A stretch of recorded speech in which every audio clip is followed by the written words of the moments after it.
from the hallowed turf of the Santiago Bernabéu, two packed stadiums across the globe. One name echoes through the history of football with unparalleled grandeur: Real Madrid.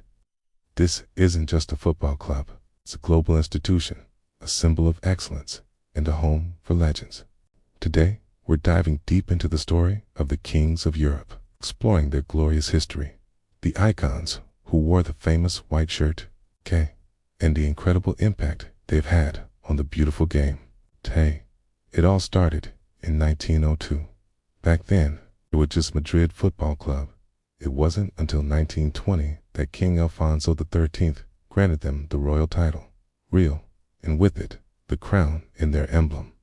From these early days, a culture of winning was born. They were founding members of La Liga in 1929, and it didn't take long for them to start collecting titles.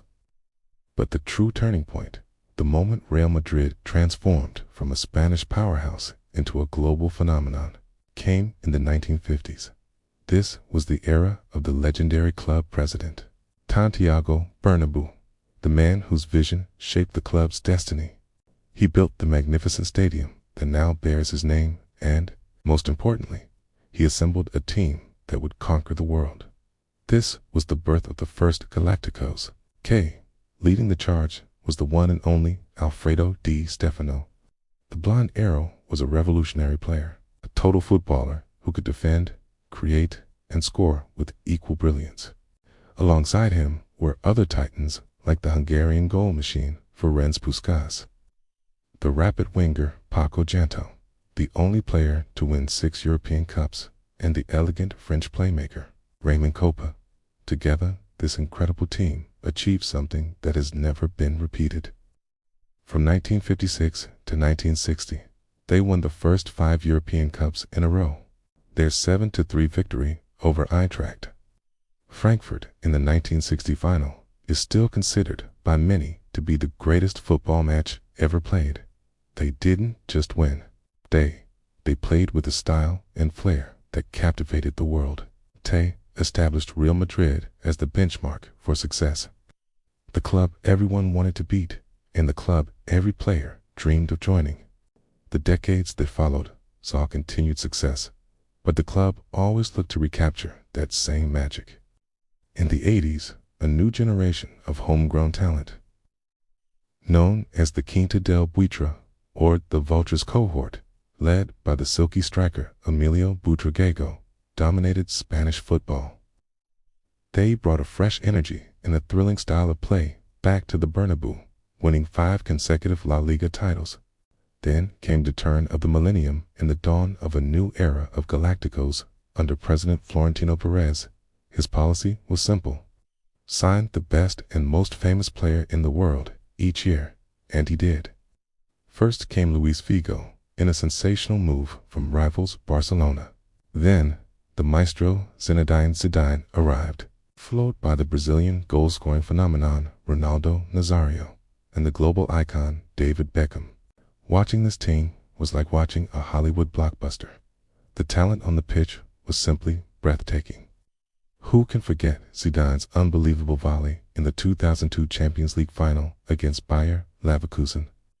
It was a moment of pure genius. A goal that perfectly encapsulated what the Galacticos were all about, creating moments of magic that will be remembered forever. This team brought the club its 9th European crown and further cemented Real Madrid's status as the world's most glamorous club. Of course, no history of Real Madrid is complete without talking about the club's all-time leading goalscorer, a man who redefined the art of finding the back of the net, Cristiano Ronaldo. For 9 incredible seasons, CR7 was a force of nature. His rivalry with Lionel Messi became the defining narrative of modern football. Ronaldo scored an unbelievable 450 goals in just 438 games, leading the club to an era of unprecedented European dominance. With Ronaldo leading the line and surrounded by a team of modern legends like the masterful midfielder Luka Modric, the midfield engine Toni Kroos, the warrior captain Sergio Ramos, and the ever-reliable Karim Benzema, Real Madrid achieved the impossible once again. They won the Champions League 3 times in a row, from 2016 to 2018, and 4 times in 5 years. This incredible feat solidified their place as the undisputed kings of the modern era. Even after Ronaldo's departure, the winning DNA of Real Madrid endured. The team, led by the brilliant Karim Benzema, who stepped up to become the team's talisman, and the electrifying young talent of Vinicius Jr., continued to defy expectations. Their run to the 2022 Champions League title was one of the most dramatic in history. Filled with miraculous comebacks against PSG, Chelsea, and Manchester City, it proved that the spirit of the club, that famous remontada spirit of never giving up, is as strong as ever. Real Madrid's impact on football is immeasurable. Okay? They set the standard for ambition and success. Okay? They created the model for the modern football superclub, blending sporting excellence with global marketing power. The white shirt has become iconic, a symbol of victory and prestige worn by some of the greatest players to ever grace a football pitch. From Di Stefano to Zidane, Ronaldo to Modric, these players didn't just play for Real Madrid. They became part of its legend. The club represents a relentless pursuit of perfection. It's a place where pressure is immense, but the rewards are eternal. For the fans, the Madridistas, it's more than just a club. It's a source of pride and identity, and a belief that with the white shirt on, anything is possible. As the famous club anthem says, Holly Madrid, why nada, más go Madrid, and nothing more. It's a simple phrase that captures a world of history, glory, and an unshakable belief in being the best. The story of Real Madrid is still being written, and one thing is for sure, the world will be watching. Thanks for joining me on this journey through the history of the legendary Real Madrid. If you enjoyed this video, don't forget to hit that like button, subscribe to the channel, and ring the bell so you don't miss our next deep dive into the world of football. Let me know in the comments who your favorite Real Madrid legend is. Until next time.